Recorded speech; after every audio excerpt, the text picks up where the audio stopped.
Pak Ustadz, bagaimana kalau kita mencintai wanita yang sudah punya suami?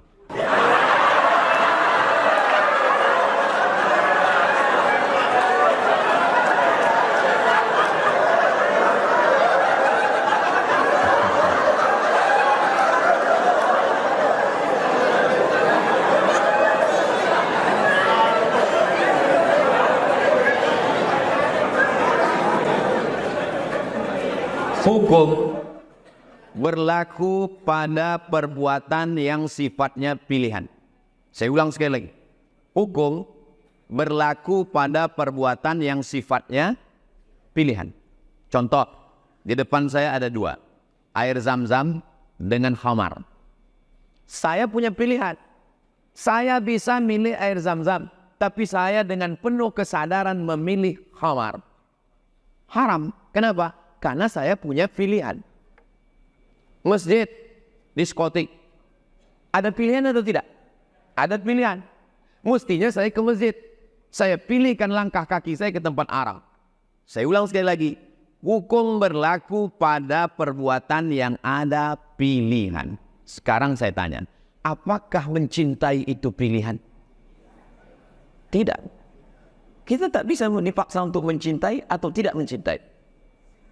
Kalaulah cinta itu pilihan, maka tak tergila-gilalah Laila Majnun. Qais tidak akan tergila kepada Laila, walaupun bapaknya tak setuju. Maka tak bisa ibu mengatakan, memaksa ke anak ibu, kau jangan jatuh cinta sama dia. Karena cinta bukan pilihan. Jadi kalau ada orang jatuh cinta sama bini orang, dia berusaha untuk melawan. Dengan cara apa? Dengan berbagai macam cara. Pergilah ke Masjid Al-Falah, minta diruqyah. Supaya kalau ada jin-jin yang mengganggu dia. Kalau dia belum menikah, segeralah menikah. Supaya hilang fokus dia ke bini orang tadi. Kalau dia sudah punya istri, berusahalah lebih mesra lagi dengan istrinya. Supaya itu tidak mengganggu. Insya Allah, mudah-mudahan diselamatkan Allah SWT. Ini ujian juga. Ada orang diuji dengan sakit, ada diuji dengan ekonomi duit. Ini badan sehat, duit ada, jatuh cinta sama bini orang. Mudah-mudahan kita diselamatkan Allah SWT. Bukan berarti saya diselamatkan Allah. Ya Ustadz enak lah ngomong gitu. Ustadz kan Ustadz tadi goda setan. Saya digoda setan juga. Oh, jadi kalau Ustadz itu digoda setan juga. Goda setan juga. Setan yang menggodanya, Ustadz juga. Setan yang dikirim untuk menggoda saya nih, Ustadz juga. Lulusan dari Mesir juga. Langsung belajar ke Firaun. Itu maka di mana-mana selalu saya minta kita saling mendoakan supaya hati kita istiqomah. Jangan tengok FB-nya, jangan tengok IG-nya, jangan masuk grupnya, jangan. Ibu, balik dari sini, periksa handphone orang nih. Siap, Bu. Dalam hadis disebut, as-sukutu alamatur ridho. Diam tanda setuju. Bagaimana Ustadz, seorang wanita, istri yang bekerja, membantu perekonomian suami. Apa ada batasannya? 5. Yang pertama, izin suami. Bang, aku mau kerja. Awas kalau tak kau izinkan. Tak bisa. Bang, aku mau kerja. Karena aku tengok kau fakir miskin, susah kali. Aku ni kan sarjana. Aku ni S1. Kesalahanku dalam hidup ini cuma satu lah bang. Jatuh cinta sama kau, ini lah salah. Tapi cemana lah bang, cinta ini kan tak bisa memilih, kata Ustaz Somad. Nah, jadi izinkan aku kerja biar bisa aku bantu kau fakir miskin. Pertama, izin suami. Yang kedua, la tabarrajna tabarrujal jahiliyatil ula. Jangan bersolek-solek jahiliyah. Ibu berangkat ke kantor tuh dandanannya biasa aja. Aku Pak Ustadz, kalau aku tak berbedak, muka aku pucat. Macam nyi blorong, sundel bolong, mak lampir, susar ngeson. Boleh pakai bedak yang warnanya sewarna kulit. Aku kalau tak pakai minyak wangi Pak Ustadz, bau bawang bombay. Boleh pakai parfum yang menghilangkan bau. Jangan sampai pakai yang baunya menyengat sampai satu kantor tuh pingsan.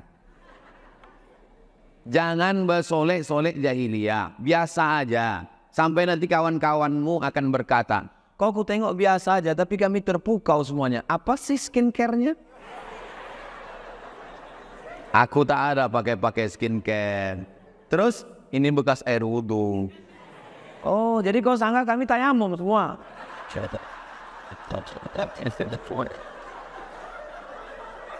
Yang ketiga, la yadribna bi arjulihinna, jangan pukulkan kaki ke lantai. Apa maksud jangan memukulkan kaki ke lantai? Sengaja dipakai gelang kaki kanan kiri gemerincing, pas masuk kantor kerincing. Semua direct enggak tahu. Membuat perhatian. Perempuan yang ingin diperhatikan berarti kurang perhatian di rumah. Yang keempat, la tafda'na bil qaul, jangan bersuara mendesah-desah, mendayu-dayu. Apalagi yang bagian pelayanan masyarakat. Assalamualaikum. Waalaikumsalam. Ini kantor dinas. Iya, betul. Jangan mendayu-dayu. Waalaikumsalam. Ini kantor dinas. Iya. Kenapa tak boleh bersuara mendayu-dayu? Yatma'alladzi fi qalbihi marad.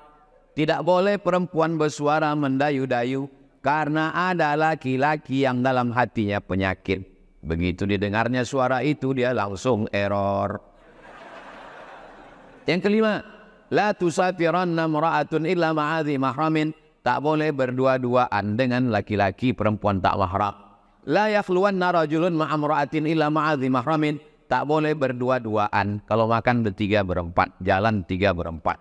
True story kisah nyata. Habis saya khutbah Jumat, turun dulu. Datang laki-laki memegang kaki saya menangis. Tunggu dulu. Tahan dulu. Aku mau sholat ba'diyah dulu. Selesai sholat sunat ba'diyah, nangislah. Kita kalau orang datang mengadu, sebetulnya dia tak mau apa-apa. Dia cuma ingin ada orang mendengar keluh kesahnya. Dengarkan dia. Udah habis selesai, apa masalahnya? Istri saya Pak Ustadz dekat dengan kepala dinas. Kemana-mana pergi keluar kota, saya yang mengantarnya Pak Ustadz. Pak, jaga istriku nih ya Pak ya. Rupanya memang betul-betul dijaganya Pak Ustadz. Gitu. Dijaganya Pak Ustadz. Aku udah menganggapnya ayah Pak Ustadz. Sekarang aku tak tahan lagi Pak Ustadz. Rupanya orang itu sudah berbuat macam-macam Pak Ustadz. Cemana nih Pak Ustadz? Lalu saya bilang, cinta kau sama dia? Cinta Pak Ustadz. Sayang kau sama dia? Sayang Pak Ustadz. Pindahkan bini kau dari kantor itu ke tempat lain. Jauhkan dia. Putuskan hubungannya. Kau jaga dia. Tahajud kau malam. Berzikir bersama. Perbaiki. Siap Pak Ustadz? Ya. Sebulan sesudah itu datang lagi. Cemana? Tak tahan Pak Ustadz. Terbayang-bayang terus Pak Ustadz. Tidak ada laki-laki yang siap menerima bini yang sudah diobok-obok. Jaga itu perempuan. Tak siap dia menerima. Tak tahan saya Pak Ustadz. Terbayang saya terus wajah dia Pak Ustadz. Entah apa-apa yang dia buat Pak Ustadz. Berarti jawaban kau yang bulan lalu itu tak betul. Memang tak betul Pak Ustadz. Laki-laki ini tak bisa. Laki-laki itu punya superior. Laki-laki itu menganggap dirinya hebat. Laki-laki itu menganggap kaulah satu-satunya hanya cinta kepada aku saja. Gitu. Ustaz kok tahu? Aku laki-laki. Maka kalian perempuan jangan macam-macam sama laki-laki. Kalau pernah kalian membuat macam-macam, kalian tobat aja. Tak usah kalian ceritakan. Tobat aja. Bang, aku tobat. Apa dosa kok? Diam, tak usah kalian tanya. Ada saya. Karena orang ini tak bisa menerima. Tak bisa dia menerima. Orang barat yang hidupnya bebas, yang hidupnya macam maaf cakap binatang. Saya dikirimkan gambar. Seorang perempuan mengaku ketemu pacarnya di rumah makan 10 menit cuman tak bisa diterima oleh suaminya. Laki-laki itu egois. Memang. Kalau mau laki-laki yang tak egois, bencong lah.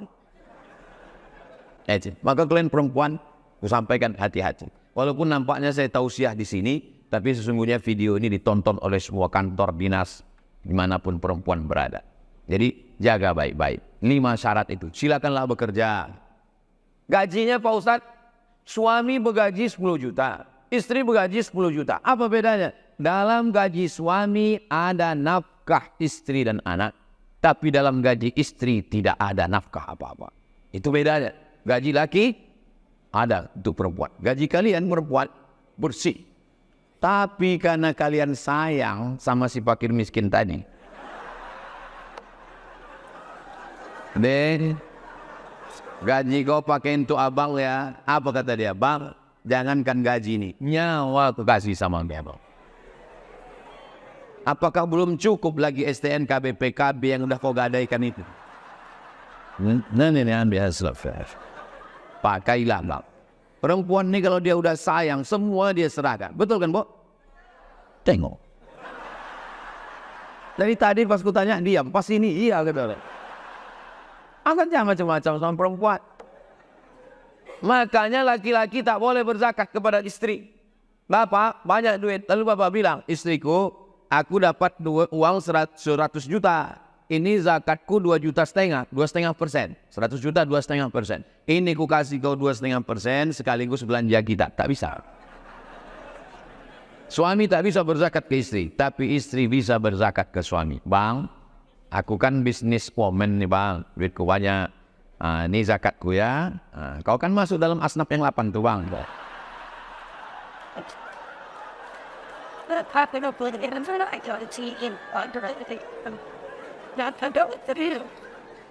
Beruntunglah kalian yang punya istri S1, ASN, pegawai, dan mereka pula. Jangan kalian berbuat macam-macam.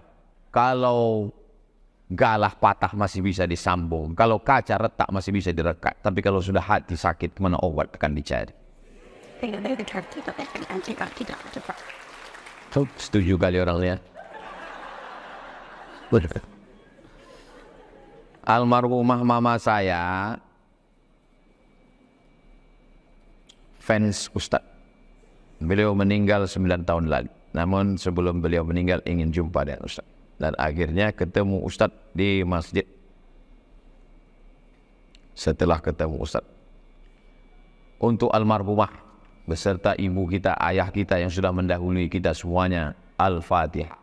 A'udzubillahi minasyaitonirrajim. Bismillahirrahmanirrahim. Alhamdulillahirabbil alamin arrahmanirrahim maliki yaumiddin. Iyyaka na'budu wa iyyaka nasta'in. Ihdinas siratal mustaqim. Shiratal ladzina an'amta 'alaihim ghairil maghdubi 'alaihim waladdallin. Amin. Allahumma ighfir lahum warhamhum wa'afihim waj'alil jannata mathwahum. Wa sallallahu ala sayyidina Muhammad wa ala alihi wasallam walhamdulillahirabbil alamin. Kapan ingat langsung. Tak boleh tunda. Saya kapan saya ingat mak saya dan ayah saya langsung. Tak boleh tunda. Habis baca Al-Kahfi, habis baca Yasin, langsung. Ya Allah, sampaikanlah pahala bacaanku Yasin dan Al-Kahfi tadi kepada almarhumah, kepada almarhum. Jangan tunda, asal ingat langsung. Datang jamaah, Ustadz almarhumah emak saya langsung. Karena kalau tunda lupa. Kita kerja melebihi waktu jam kantor. Apakah kita termasuk orang yang menzolimi diri sendiri?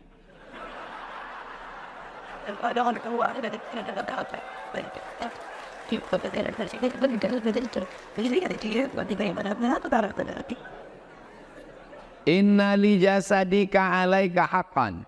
Badanmu punya hak, kasih dia makan. Tidak boleh puasa tiap hari, puasa terus sampai tak makan, tak boleh.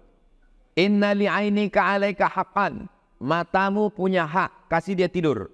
Tidak boleh tahajud dari isya sampai subuh tak tidur malam, haram. Inna li ahlika alaika haqqan. Istrimu punya hak, kasih dia perhatian.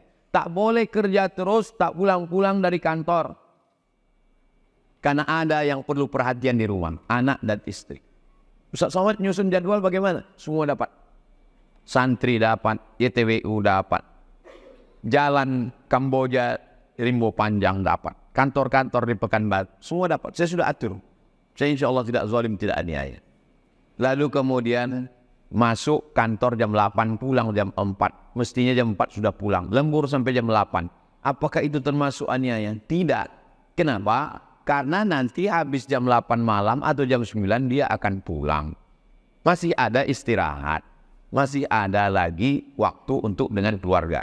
Yang penting dengan keluarga itu bukan kuantitas, tapi quality time. Bagaimana kita di rumah? Sudah tahu kerja dari jam 8 pagi sampai jam 4 sore. Macet lagi di jalan sampai jam rumah jam 6. Habis itu azan maghrib, sholat maghrib. Tinggal lagi potong mandi, potong sholat 9, 10. Cuman 2 jam. Handphone mati. TV mati. Laptop mati. Gunakanlah untuk istri, untuk anak. Jangan lagi habis untuk handphone. Datang anak mau bawa lembaran. Papa, ini tadi nilai di sekolah bagus. Dipoto pula ada anak respon kali. Datang dia mau menunjukkan prestasi dia. Tadi di sekolah dapat penghargaan. Dengarkan bacaan amma yatasa'alun. Amma yatasa'alun. Kapan lagi dia mendapatkan? Memangnya Ustadz ada jalan-jalan ke mall? Ada. Ustadz memangnya ada jalan-jalan? Ada. Gimana Ustadz jalan-jalan? Pakai masker. Pakai topi, kacamata hitam. Selalu saya jumpa jamaah di mall. Dipanggil Ustaz Somad ya? Bukan.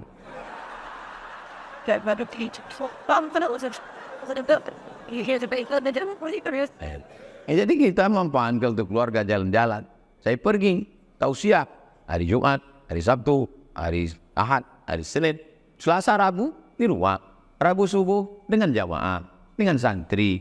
Jadi jangan sampai ada orang yang punya hak terhadap diri kita. Ayah, mak yang masih hidup, yang udah meninggal. Nih, setiap menjelang puasa saya wajib pulang membawa buat kenduri sedekah almarhuman.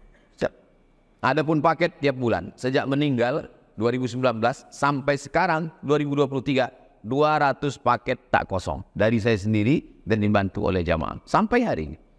Jangan pernah lupakan orang yang lalu, yang ada sekarang. Karena kita berada di keliling orang-orang. Ustaz tuh ngomong aja tuh, jatah di BI tak ada, ini nggak ada. Siapa bilang tak ada? Ustaz, bagaimana caranya bisa ikhlas dengan takdir Allah atas kejadian yang tak disukai, padahal apa yang diajarkan untuk rukun Islam itu sangat luar biasa.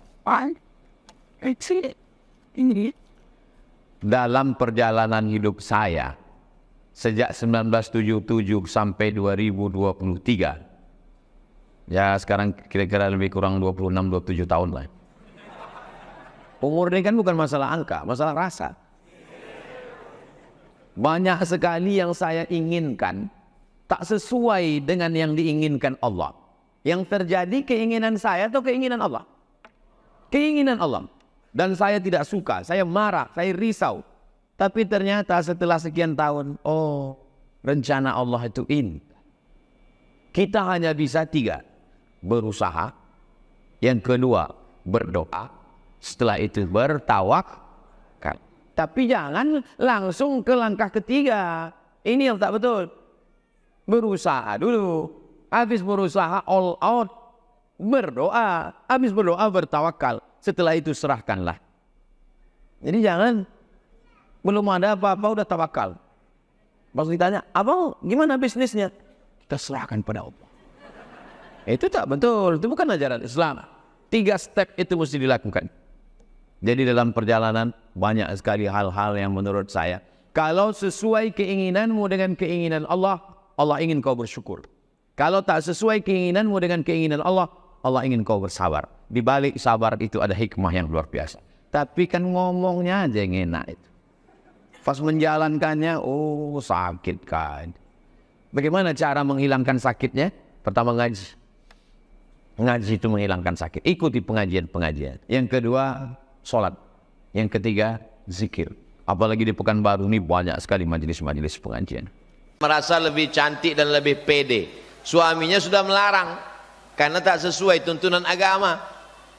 Bahkan sudah melihatkan video ustadz tentang itu, tapi istri tetap juga melakukan tanpa sepengetahuan suami. Apa hukumnya bagi suami ustadz? Suami ini yang suami kok, insya Allah tidak terkena azab kubur. Dia lah saking azabnya di dunia kok.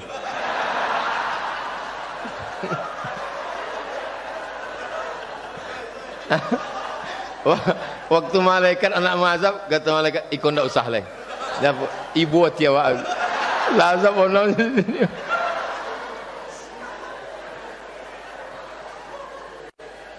Masalah mengecat rambut, kalau inyo betudung, nama nengok lakinya surang, ndak apa-apa.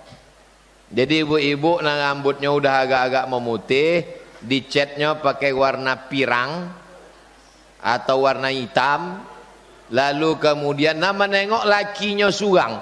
Cuma banyak kini perempuan inyo bersolek bukan untuk lakinya, tapi untuk laki orang. Kalau lakinya balik kojo, payah membedakan antara inyo sama mak lampir. Inyo bersolek untuk laki orang, itu tidak betul. Itu tentang masalah rambut. Adapun masalah mengubah bibir, disuntik biar supaya apa? Kini kabarnya makin ke bawah makin seksi. Disuntik-suntik, maka ada 5 nan dilaknat Allah. La'anallahul wasimat, Allah melaknat orang tukang buat tato. Wal mutasimat, minta buatkan tato. Wal mutafallijat, wal mutanammisat, mencabui kok mencabui, mencukur, diubah-ubah. Wal mutafallijat, manjang gigi. Wal mughayyirat, mengubah ciptaan Allah lil husni, itu dilaknat Allah Subhanahu wa taala. Adapun ndak layak, misal mohon maaf tumbuh giginya ndak layak, satu ke utara satu ke selatan, ndak layak. Inyo sonyum uang comeh, mengubah ndak layak jadi layak boleh, tapi membuat yang la normal menjadi abnormal, itunya dilaknat Allah Subhanahu wa taala. Jadi wahai para istri, taatlah kepada suami, karena suami bertanggung jawab di hadapan Allah Subhanahu wa taala. Kamu cantik bukan karena sulam alismu, kamu cantik bukan karena silikon masuk ke pipi. Ingin mancung, hidung disuntik silikon, disiko suntik silikon, disiko suntik. Silikon niko kalau masuk inyo ke kulit, indak bisanya menyatu dengan kulit, akhirnya gatal-gatal, lalu kemudian muncul nanah. Kata dokter kok dipotong takwi, akhirnya digantungkanlah lintah untuk menyedot nanah di dalam. Terjadi infeksi, menyedotnya pakai jarum busa kulit, digantungkan, namanya terapi lintah. Biasa lintah kalau melokek ndak omongnya dicabui, tapi sih kok asal jatuh. Lintah pun jijik. Cari di internet berita tentang kegagalan operasi plastik.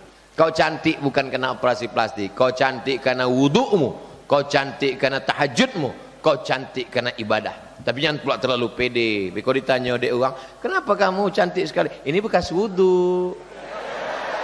Jadi orang sangka kami tayamum selama itu.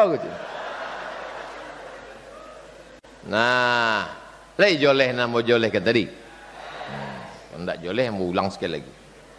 Assalamualaikum Ustaz. Waalaikumsalam. Apa hukum main lempar gelang di pasar malam?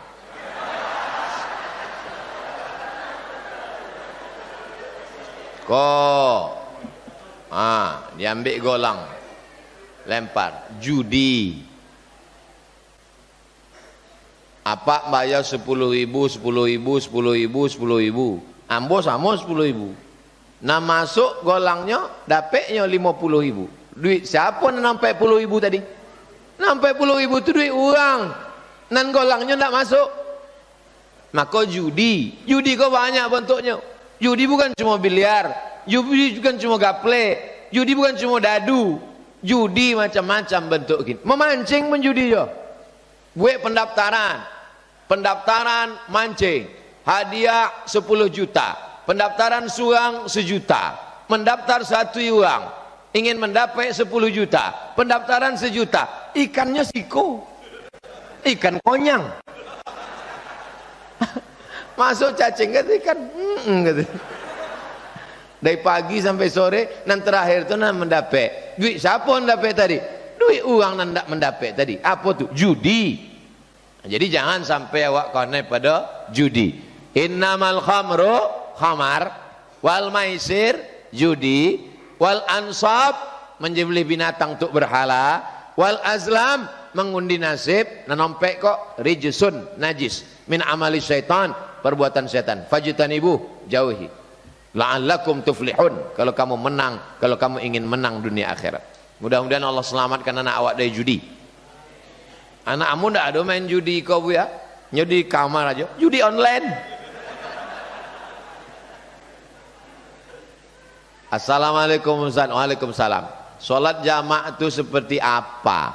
Soalnya saya sering lihat jamaah musafir di Masjid Iqo ketika sholat isya pas rakaat ketiganya baca tahiyat akhir dan salam, dan melanjutkan sholat isya berjamaah lagi.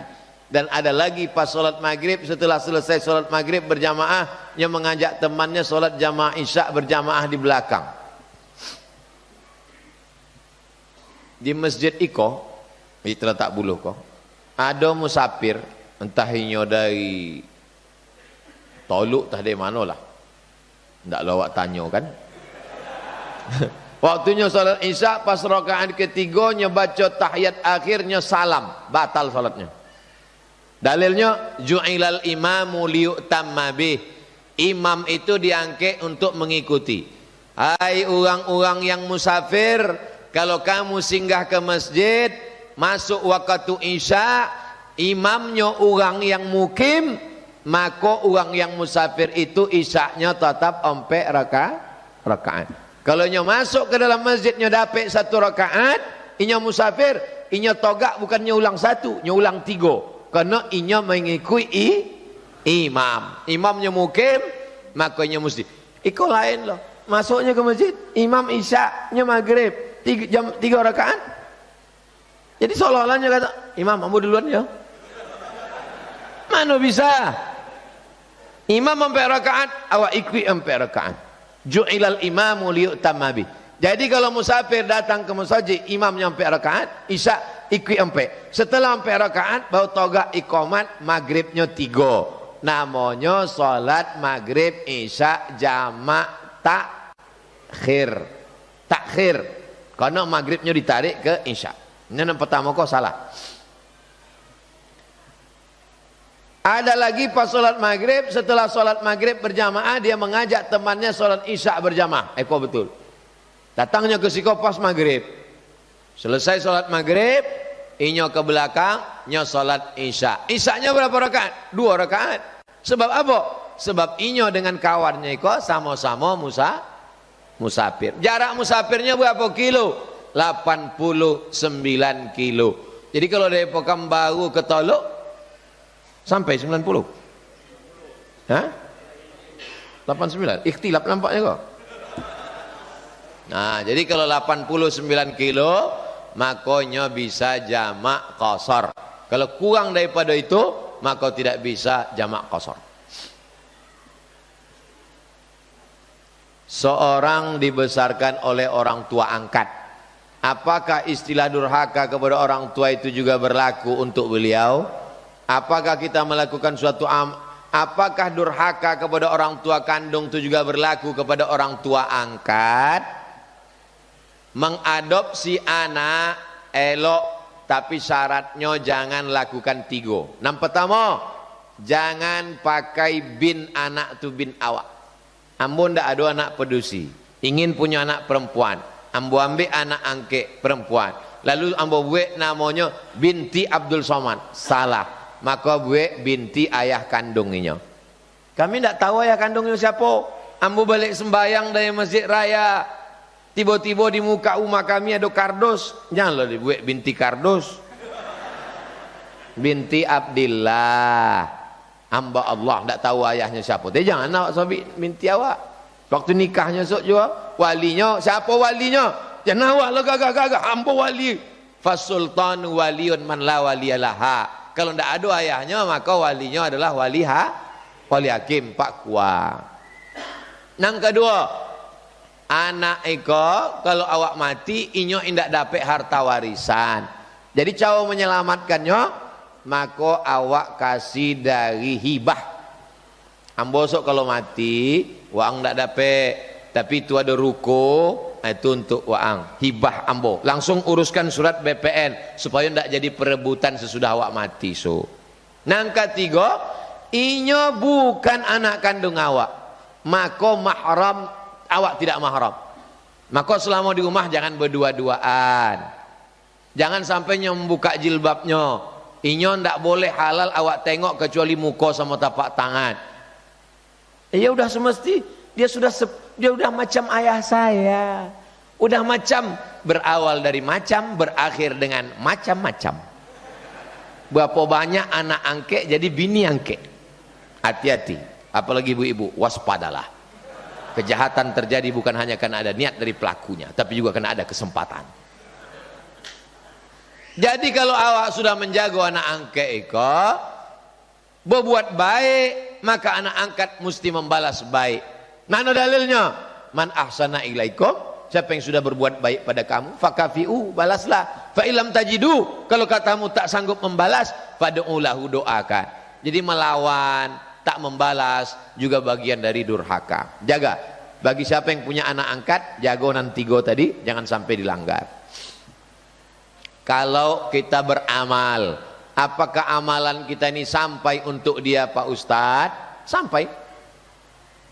Ambo ada emak angkat ambo, emak kandung ambo pindah ke Riau, ayah emak angkat ambo di Medan, ambo sampai kelas 2 SMA semuanya, meninggalnya, kini ambo bacakan Yasin, ambo sampaikan, ya Allah sampaikanlah pahala bacaan Yasin pada emak angkat ambo namanya Fulanah binti Fulan, sampai, jangan kena emak angkat pada ambo. Anak-anak muda kau sama ambo kan tidak ada hubungan angkat mengangkat kau. Lalu kemudian mati ambo. Lalu kemudian anak-anak muda kau membaca Yasin. Ya Allah sampaikanlah baca Yasin kau kepada almarhum Abdul Somad. Sampai. Mana dalilnya? Ketika Nabi lewat di makam, Nabi ambil pelopah korma, Nabi tusukkan ke makam. Sahabat bertanya, kenapa engkau tusukkan pelopah korma itu ya Rasulullah? Pelopah korma kau bertasbih. Tasbihnya sampai pada orang mati. Kata Imam Nawawi, kalau tasbih pelupa korma sampai, apalagi bacaan Quran untuk orang beriman. Walaupun bukan ayah kandung awak, walaupun tidak ada hubungan nasab, salam awak untuk orang mati sampai. Ambo lalu pulang, lewat di makam, ambo ucapkan salam, assalamualaikum ya ahlal kubur, sampai. Kalau tidak sampai, tidak akan disuruh Nabi. Maka salam itu dibagi 3. Ada salam yang wajib dijawab, salam ambo tadi. Ada salam yang tidak wajib dijawab. Salam waktu selesai sembahyang tadi, assalamualaikum warahmatullah, jangan dijawab pula. Waalaikumsalam Pak Imam. Salam dan awak tidak ingin mendongau jawabannya, itulah salam awak untuk orang mati. Kalau lewat di kubur, assalamualaikum ya alal kubur, nyo menjawab tapi awak tidak dongau. Kalau sampai awak dongau, waalaikumsalam, mati awak. Jadi bagi yang punya emak angkat, ambo sampai kini tetap ambo kirim Al-Fatihah Yasin pada emak angkat ayah angkat ambo.